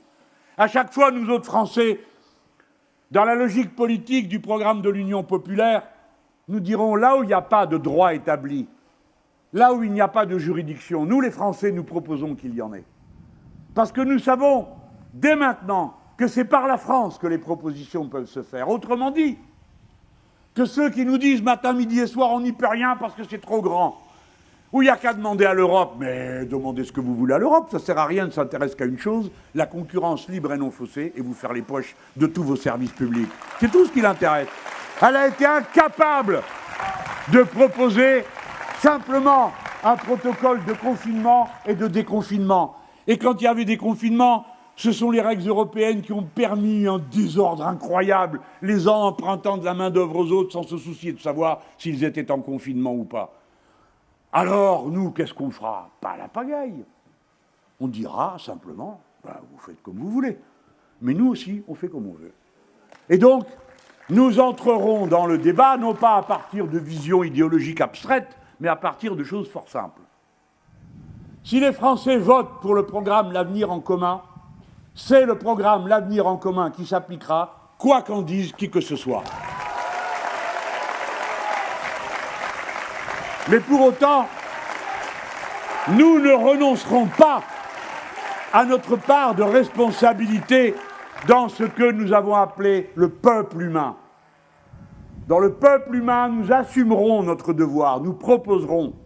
Et là, nous pouvons, depuis la France, proposer, par exemple, un traité de non-prolifération des énergies carbonées, pour que l'on cesse d'avoir pour unique horizon le charbon, le pétrole, le gaz et toutes les énergies fossiles. Pour qu'on mette en route, évidemment, les énergies alternatives. Vous comptez sur l'Europe pour faire cette proposition, elle ne le fera jamais pour la raison que c'est complètement contradictoire avec la règle fondamentale du droit européen, qui est la concurrence libre et non faussée. Et le pouvoir qu'ils ont donné aux grandes compagnies multinationales de traîner devant des tribunaux d'arbitrage les États qui pratiquent des politiques qui sont contraires à leurs intérêts. Ils ont tous voté ça, tous sauf nous. Alors, donc nous ne nous soustrairons pas, nous pourrons agir depuis le niveau national. Et je vous ai montré comment on peut le faire. C'est à ce moment-là qu'intervient la question stratégique. Nous avons donc une candidature, nous avons des équipes, nous avons un programme et nous avons une stratégie, l'Union populaire. Bref, après avoir attendu, tout en commençant notre campagne, comme une campagne utile pour convaincre, nous en avons marre de nous faire voler le choix des élections. Les élections sont faites pour choisir des solutions, pas les problèmes dans lesquels on compte s'enfermer. Nous en avons marre de voter par détestation. Nous voulons voter par solution. Nous en avons marre qu'à toutes les élections, on nous dise que si on n'est pas sage, rationnel et scientifique au point d'aller voter Macron, nous craignons de tomber dans les pattes du diable affreux, qui, depuis lors, s'est subdivisé, semble-t-il, en diable encore plus affreux, de diverses variétés. Alors il est vrai que comme M. Darmanin avait dit que Mme Le Pen était trop molle, ça a donné des idées à d'autres qui se sentent plus dures. Mais enfin, non, de tout ça, il y en a marre. Moi j'en ai marre qu'à chaque élection, on recommence avec des pitres qui sautent en rond en disant « la sécurité, la sécurité ». Vous connaissez un candidat qui est contre la sécurité, qui est pour l'insécurité, pour le crime? Bon, enfin, ça n'a aucun sens. Donc on ne discute pas de se détester. On discute des solutions. Et nous, des solutions, on en a. Mais on ne se contente pas de dire au nom de la sécurité, alors nous oublions la République, alors nous cautionnons les violences, alors nous sommes d'accord pour que des gens soient éborgnés sans que personne ne soit puni. Nous sommes d'accord pour qu'il y ait 7000 personnes à faire soi-disant du flagrant délit et à peine 5000 pour s'occuper des enquêtes judiciaires. Non, c'est l'inverse qu'il faut faire. Nous voulons aller à la source de toutes les insécurités, le crime, le trafic d'armes qui tue. Il faut que ceux qui les trafiquent soient au moins autant punis que ceux qui s'en servent. Le trafic de la drogue, le trafic des êtres humains, voilà ce que nous voulons combattre. Et nous voulons combattre tout ça avec les méthodes d'une police républicaine, respectueuse de la justice, respectueuse des droits des citoyens, une police qui vous voit et ne tutoie personne et qui ne s'arrête pas spécialement chaque fois que quelqu'un a une couleur de peau qui lui déplaît.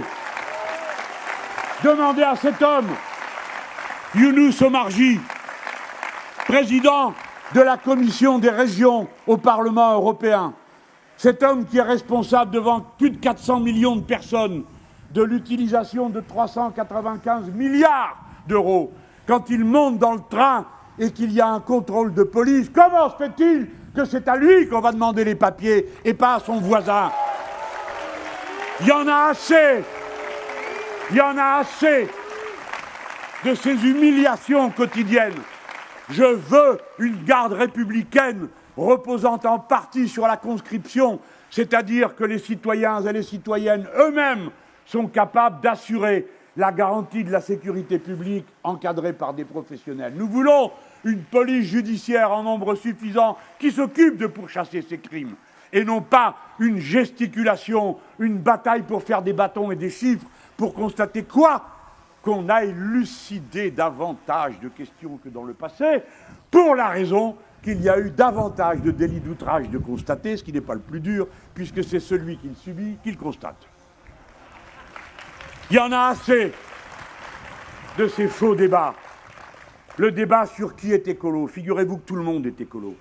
Mais même nos adversaires les plus irréductibles sont comme nous des êtres humains, comme nous ils ont des enfants, comme nous ils regardent l'avenir, et ils pensent qu'ils ont des solutions. Eh bien discutons des solutions, pas des étiquettes. Discutons de ce qu'il faut faire. J'attends que Mme Le Pen vienne m'expliquer comment elle est écolo en votant pour les néonicotinoïdes. J'attends que ceux qui ont voté une série de choses tout à fait inacceptables en matière d'écologie viennent nous dire pourquoi ils l'ont fait, ils ont peut-être raison. Et puis que les citoyens tranchent. La stratégie de l'Union populaire consiste à dire « Nous appelons tous ceux qui le veulent, quoi qu'ils aient voté auparavant, dès lors qu'ils sont d'accord avec notre programme, à venir l'appliquer avec nous et donc à voter pour lui. » C'est assez simple à comprendre, en comparant des solutions, pas en additionnant les détestations. Je sais que pour nous, des fois, c'est difficile de comprendre ça, parce que c'est vrai aussi qu'on déteste pas mal. Il faut bien le dire. Mais ce n'est pas ça qui nous guide dans la vie. Ce qui nous guide dans la vie, c'est ce à quoi on veut arriver, ce qu'on veut transformer pour le bien de tous. L'Union populaire, c'est donc cette stratégie d'union, à la base, tous azimuts. Alors évidemment, il faudra que vous observiez ce détail. Il n'y a pas le phi, symbole de l'harmonie des êtres humains entre eux et avec la nature, qui nous désigne, nous, le mouvement insoumis. Parce que le mouvement insoumis n'est pas une fin en soi. Nous ne faisons pas une élection pour nous compter, nous, ou pour dire, vous avez vu comme on est intéressant et beau, la preuve, on ramasse des voix. Nous sommes là pour changer la réalité. C'est pour ça qu'on s'est regroupés.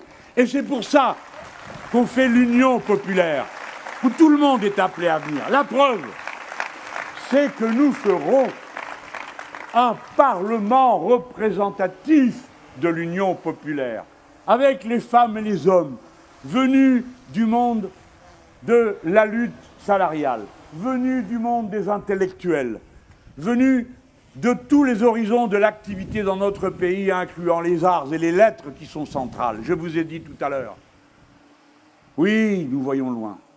Je vous ai parlé de l'eau, qui concerne tous les êtres humains. Je voudrais vous parler en un instant de la créolisation. Il paraît que M. Zemmour est contre. Et pourtant, n'est-il pas lui-même, du fait de ses origines, le résultat d'une créolisation à la française? Ah, vous ne le savez pas, je vous l'apprends. Mais oui, Zemmour, ça veut dire olive en arabe. Zeytoun. Mais je lui en veux pas, moi je m'appelle Mélenchon, c'est pas plus brillant. Mais voilà, la créolisation, c'est pas un choix, c'est pas une politique, c'est un fait. Regardez Huguette Bello, l'a demandé à personne, ni Younous Omarjee, ni les autres. C'est la vie qui fait ça, ne confondez pas avec le métissage. Le métissage a une dimension plus biologique. Moi je vous parle de créolisation. La créolisation, il faut d'abord qu'il y ait des gens différents pour qu'il y ait une créolisation. Et puis, il faut qu'ils puissent rester différents, parce que sinon, ça s'appelle l'uniformisation et vous parlez avec les murs. La créolisation, c'est ce processus. C'est la vie qui le fait, qui le produit. Être contre la créolisation, c'est être contre la vie. C'est vouloir embrigader toute la population dans les mêmes mots, les mêmes musiques, les mêmes habits. Ce n'est pas possible. Tout simplement, M. Zemmour, ce n'est pas possible. Ou alors, ça n'est possible qu'à condition de violenter tout le monde et de brutaliser tout le monde.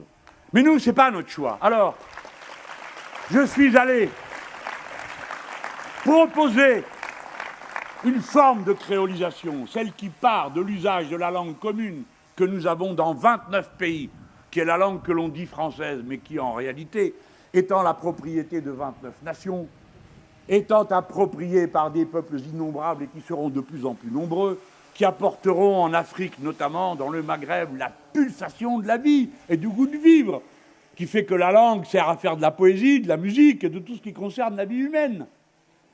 Eh bien, je suis allé devant 500 jeunes gens au Burkina Faso pour leur dire « Je vous propose une francophonie des peuples. Je vous propose que la francophonie, au lieu d'être un espace voué à l'impérialisme français, ou bien que la francophonie soit une comédie pour alimenter des prébendiers, ou bien qu'elle soit une farce, comme ce qu'a organisé M. Macron lorsqu'il a désigné, tout seul, sans rien demander à personne, le secrétaire général de la francophonie, une ministre des Affaires étrangères rwandaise qui parle anglais, dans un pays où on a aboli l'enseignement du français. J'appelle ça une farce cruelle et triste qui a meurtri et brutalisé les Africains qui ont en commun la langue qui n'appartient pas aux Français, mais à tous ceux qui la parlent. La langue appartient à ceux qui la parlent. La langue appartient au peuple. La langue commune est le moyen de dialoguer parfois entre des positions éloignées et des langues éloignées. Eh bien, vous voyez avec quel sérieux. Je l'ai fait devant 500 jeunes gens qui, je me permets de vous le dire, et peut-être que je serais le même comme eux, si j'avais comme eux 20 ans, et qui me regardaient avant toute chose comme un Français, et qui avaient envie de me faire le reproche de ce que fait ma patrie. Hélas, quand elle se confond avec les oligarques qui pillent, qui violent, qui saccagent dans tous ces pays, au lieu de se vouer, comme nous voulons le faire, à l'unité, à l'harmonie, au rassemblement, au respect de la diversité. Écoutez-moi bien, si la langue que nous avons en commun est le moyen d'un échange entre les êtres humains, alors elle est un moyen de créolisation, et notamment sur le continent africain, en face duquel nous nous trouvons tant par le rivage méditerranéen que par la présence dans l'océan Indien en face de l'Afrique. Eh bien, cette présence peut permettre un espace de créolisation qui ne soit pas celui que dessine la langue anglaise aujourd'hui, qui n'est plus vraiment la langue anglaise, mais une sorte de globish qui se parle dans les aéroports, les boutiques de souvenirs et les informations sur la manière de sauter de l'avion, quand ça tourne mal. Eh bien, ce serait un chemin alternatif à cette forme de créolisation. Voilà pourquoi ne doutez pas de vous-même. La patrie des Français est grande. Nous pouvons être au service de l'humanité, fièrement, tranquillement, mais à la condition de porter les valeurs qui sont les nôtres, d'égalité, de partage, et de tourner définitivement la page de la toute-puissance des oligarques, des solutions armées qui ne nous mènent nulle part, ni les uns ni les autres. Je vais à ma conclusion. Je vous mets en alerte. Ils savent très bien quel genre de danger nous représentons. Et ils n'ont pas tort. Oui, nous allons faire les poches de quelques-uns. Oui. Nous allons arrêter la société des privilèges qui fait que les uns ont tout et les autres rien. Oui, c'est vrai, on va le faire. Alors vous avez raison, et ne vous étonnez pas qu'ils se défendent. Ils ne se défendent pas en vous attaquant sur le programme, ballot que vous êtes. Parce que s'il y avait une discussion sur le programme, vous l'avez gagné. Ils vous attaquent donc sur vos personnes. Attendez-vous à ce que la campagne soit dure, très dure, et peut-être même sale, comme elle l'est dans tous les pays où nos amis affrontent l'oligarchie. Dans tous les pays, ils ont les mêmes mots, les mêmes campagnes, les mêmes mises en cause personnelles, la même volonté de bestialiser les hommes et les femmes qui portent nos idéaux et qui marchent sur la première ligne. La même sale manie d'insulter, de marginaliser, de vouloir ridiculiser plutôt que de discuter. Nous aurons besoin, nous qui avons déjà vécu l'islamo-gauchisme, le complotisme et je ne sais quoi, nous aurons encore besoin, je vous le dis en toute franchise, nous aurons besoin entre nous de solidarité, d'affection, d'amitié, comme il faut se la porter quand le combat commence, et que ceux qui sont les plus exposés ont mieux à faire que d'entendre parfois les récriminations de ceux qui n'ont content de ne rien faire, donnant plus des conseils. Ne comptez que sur vous. C'est à vous d'aller chercher les signatures supplémentaires de parrainage, soit celles des élus, soit celles de ceux qui vont voter. C'est à vous d'aller faire les caravanes populaires pour aller dans les quartiers où sont les abandonnés, les humiliés, pour aller leur demander de relever la tête comme l'ont fait leurs anciens et d'aller avec un bulletin de vote, affirmer leur égalité avec tous ceux qui en ont un. Agissez, n'attendez pas les consignes. Ça ne veut pas dire qu'il n'y en a pas de consignes, hein. Il y en a. Mais n'attendez pas qu'elles arrivent, car vous êtes aussi capable que moi de savoir de quel côté il faut aller. Vous avez la culture politique qui vous le permet. Mon rôle n'est pas, ni celle de notre équipe, de vous, je ne sais pas, administrer je ne sais quelle ligne et avant-garde. Notre rôle est de tenir notre poste de combat. Notre rôle est de vous fournir, quand on peut, les arguments dont vous avez besoin, parce que vous avez d'autres choses à faire dans la vie que de tout lire, tout écrire. Mais vous êtes contents de disposer de ces moyens. Mes amis, luttez, agissez. Agir, c'est vivre. Vivre, c'est lutter, sans fin. Parce que la lutte est un fil conducteur d'une existence. Elle est ce qui vous met en harmonie avec le monde entier. Parce que vous êtes écologiste, parce que vous êtes humaniste, parce que vous êtes sociaux, vous êtes concernés par toutes les luttes, de tout opprimé, quelle que soit sa nationalité, l'endroit où ils vivent. Avec tout ce qui vit, qui souffre et qui pâtit du saccage de la planète. Fût-ce aussi bien des animaux que des êtres humains, des plantes ou des êtres humains. Avec tous les sujets, avec toutes les passions, avec tous les arts, avec toutes les sciences. Voilà en quoi consiste vivre.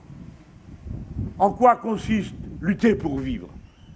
Et j'ai voulu chercher un modèle qui vous inspire et qui me permette de vous souhaiter, comme à lui, M. Edgar Morin, un bon centenaire. À lui, à vous et à moi, pour le désespoir de ceux qui comptaient se débarrasser de moi. Je vais donc vous lire, pour conclure, quelques-unes des merveilleuses phrases qu'il a prononcées dans une interview en 2014 et qui expriment si bien ce que nous aurions voulu dire aussi bien. Et puisqu'il l'a dit, autant le répéter, c'est indépassable. Edgar Morin dit « Nous devons résister aux barbaries, qu'elles s'appellent vichisme rampant ». Pétain est un grand militaire, c'est une parenthèse, hein. C'est juste un traître. Et Maurras, un grand intellectuel, c'est juste un antisémite assassin. Nous devons résister aux barbaries, qu'elles s'appellent vichisme rampant ou néolibéralisme. Edgar Morin dit « Cette résistance me rend vivant. La force qui m'anime, dit-il, vient d'une certitude. Et je suis sûr que vous la ressentez comme moi. Je sens présente en moi l'humanité dont je fais partie. Non seulement je suis une petite partie dans le tout, mais le tout est à l'intérieur de moi-même. C'est peut-être cela, dit-il, qui me donne l'énergie de continuer sur la voie qui est la mienne à 100 ans. Et à un moment donné, sans que vous sachiez pourquoi, c'est comme une catalyse, quelque chose qui s'effectue en soi, qui se passe, qui vous transforme, qui transforme les autres et qui fait basculer. Et cela, dit Edgar Morin, c'est cela l'espoir. Vive la République, vive la France!